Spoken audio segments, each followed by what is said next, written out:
What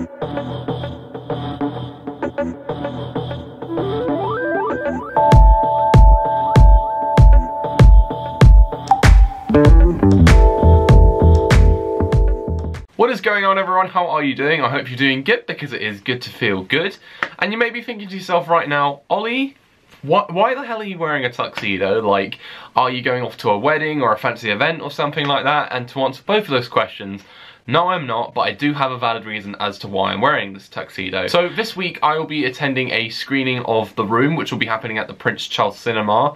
And it's kind of a tradition for when you attend a screening of The Room that you go dressed as, say, characters from the film itself. And there's one scene in particular where all of the main male characters are all wearing tuxedos for some bizarre reason. So there's Johnny, there's Mark, there's Denny, and then there's Peter, and then they're all in Johnny's living room and they're just, you know, in tuxedos. And then, for some bloody reason, they all go outside and play with an American football. And it's just really weird. It's all bizarre, and that's how Tommy obviously envisioned The Room to be.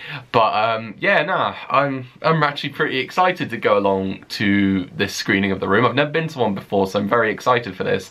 And, obviously, wearing the tuxedo to it. And for those of you who don't like the tuxedo, well then, you're a bit of a chicken, you know? A big old chicken. Chip, chip, chip, chip, chip, chip, chip. But anyway, that has nothing to do with the video. But yeah, let's get on with the actual video. So basically, I wanted to do this video today to do a little story time video and talk about a little thing that happened when I was in California last year. So something that happened on my travels, and it's kind of like a one-off that happened, and like thankfully it hasn't happened since, but I wanted to talk about it. So whenever I'm like flying or anything like that, whenever I, you know, get to places where I need to be flying wise, I have no issues really. In fact, the only real issue that I've had whenever I've been flying before is when I arrived in Florida, and I remember getting called aside for questioning, and that was really awkward, to be honest. But thinking about that right now, it's actually 3 years ago yesterday, like the day I'm filming this, 3 years ago and a day. It was the day when I arrived in Florida and I got pulled aside for questioning for some bizarre reason. And again, I've mentioned this before, but looking back at that and saying at the time that I got interrogated, it's a bit over-exaggerational, and it's a good way to clickbait it. So yeah, oh no, I got interrogated, oh no. But yeah, no, I did not get interrogated. It was just a mere questioning about why I was in America. But yeah, that's not what I'm talking about, but we will talk about the thing that I am gonna talk about. So last year when I was in California, I was like very late, not late, but I was at the point where I thought I was gonna miss my flight essentially. So yeah, let's talk about that. So going on about the whole idea of flying and that, like, I think in most cases I tend to have like a very easy experience with, like, you know, going through the airport, you know, dropping off my bag, going through security, at the departure side, and you know, then boom, on my flight, and then we go to our destination. Like, I always like, as I say, I like to get myself into a little pattern where I'm always got enough time, you know, for everything while I'm at the airport, and never want to leave anything too late, because I hate the idea of rushing, and you know, just, you know, when you get to the airport, say half an hour before you're meant to be on your flight, and you know, it's like you're all guns blazing, it's survival of the fittest just to get to the departure gate. But yeah, that almost happened for me. So the story is, I obviously wasn't originally intending to go to San Francisco while I was out in California last year, but I did, and I ended up meeting up with my family while I was there. And so how it worked was, I left my hostel where I was staying at in Hollywood, and the plan was I would be getting a pickup from there to go straight to LAX, and then boom, I'll be on my flight to San Francisco. But something really weird happened. So I mean, I booked a shuttle service, and obviously, you know, you got to go to a few destinations, you know, to pick up other passengers. But I got so worried, thinking, oh no, this is going to take forever. And plus, we had to take into account the obvious problem being LA traffic. And if you've ever been to LA, you'll know that traffic is a complete nightmare.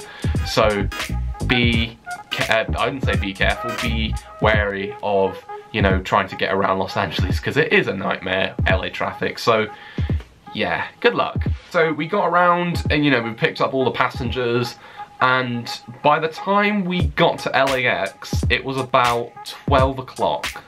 Like 12 o'clock. My flight at this point was in an hour's time. So I was like, I could just, you know, get through dropping off my bag and go through security quite easily. But no, there was obviously something that has to happen. So when I was dropping off my bag, I was told that it was overweight. So like it was over the limit that they would, you know, allow. So I think it was about 2 kilograms over limit or something like that. So I think I remember having to pay about $25 to, just to let it go on as heavy baggage. And I was like, oh, it's not cool when this happens, but it always is gonna happen at some point. So yeah, so I had to put my bag in there, like, and you know, and like I didn't have my card to pay with, so I had to pay in cash, and they had to, you know, they didn't have like, you know, cash to give back as change, so I had to go find someone who had change, and yeah, and then it was about 20 past 12 by the time I finished there, and then security, and of course, on some occasions, you're gonna have quite a long queue for security, and I thought to myself, I'm not gonna make this flight, am I? And I'm worried that if I'm gonna be very, very late, that they're gonna call my name as, you know, like Ollie Walker, final boarding. Like, I honestly thought that was gonna happen, but thankfully it didn't.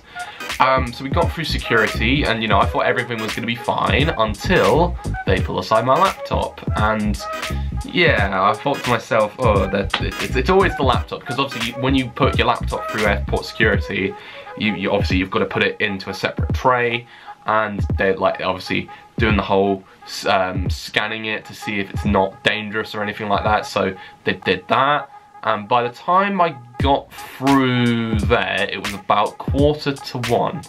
So I had 15 minutes to spare to get to my flight, and even though I wasn't rushing, I was actually walking to the departure gate. I thought to myself, am I gonna make this? Am I not gonna make this? I think I should probably run there to make sure I don't miss the flight.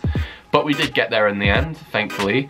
And yeah, that was a weird experience. So by the time I actually got on the plane, it was about 5:1. So obviously they'll advertise the flight as being this time, but in actuality they're obviously gonna, you know, extend it so that, you know, they can accommodate getting everyone on the plane and that, and obviously letting on, you know, first class passengers and stuff like that, and business class before, and then everyone in economy can go in, or coach, or whatever you want to call it. And yeah, so we eventually got on the flight, and it was actually an easy flight. It was only about, what, 50 minutes or something, and one of the quickest flights I've probably ever been on. And we got to San Francisco in ship shape. And then we arrived in San Francisco and everything was all fine and dandy. And I ended up bumping into my dad because, funnily enough, my dad was flying from Philadelphia, and as you all know, it's always sunny in Philadelphia.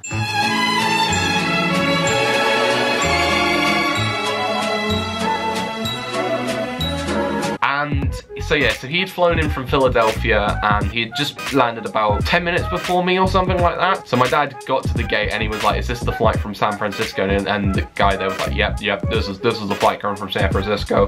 And so yeah, so I pop up and, you know, we reunite, and then we go over to internationals, where my mum and my brother were coming from. And again, that was very interesting as well, because me and dad were playing this game where we count up to a number, and then whenever we pick that number, then they're sure they're gonna have to come out. And they did, funnily enough, when we counted up to 10, and they more or less come out about a few seconds after that. And it was just such good timing, and it was just a nice moment to just, you know, have us all in San Francisco at the same time, and in America as well at the same time, because like years and years ago, we had plans to, you know, maybe do an American trip or something like that, and it never really got quite off the ground. So in a way, this was kind of like to make up for not doing that when we were younger, but you know, it was still nice to do it, you know, although my brother was 21, although he was 22 a few days after, and then I was 20, and it was like, it was still good. I really enjoyed it, and you know, it was just, again, really nice to, you know, reunite and spend the rest of my time in California with the fam. and it was a good one. And after we all reunited, we all, you know, had that fun time that we had in San Francisco and Yosemite National Park, and in those few days that we had in LA, and it was actually really good. But it all could have been wrecked had I have missed my flight, because I was really nervous, thinking all this LA traffic and all this stuff I have to go through at the airport, that oh no, I would miss my flight. Like I can imagine myself one day that I may miss a flight, but don't correct me on this, but I think to this day I don't think I've ever actually missed a flight. So I'm very thankful that I haven't missed any flights at all, but you know, it's bound to happen at one day. I can imagine getting to the gate like a minute before the flight and they say, oh, sorry Mr. Walker, we can't let you on the flight because you were too late. And I was like, oh. But thankfully, to this day, I have not missed a flight, touch wood. And yeah, I'm really happy that I haven't missed a flight. Although, and now that each time I mention it, I feel like I'm gonna jinx myself and then boom, I've suddenly missed a flight. But thankfully, no, I haven't yet. And yeah, that was an interesting story about how I nearly missed a flight to San Francisco. Thankfully, as I say, I haven't missed a flight, but let's hope I don't miss a flight in the future. So anyway, thank you very much for watching, and I'll see you around. Like, comment, subscribe, and share the love. See ya.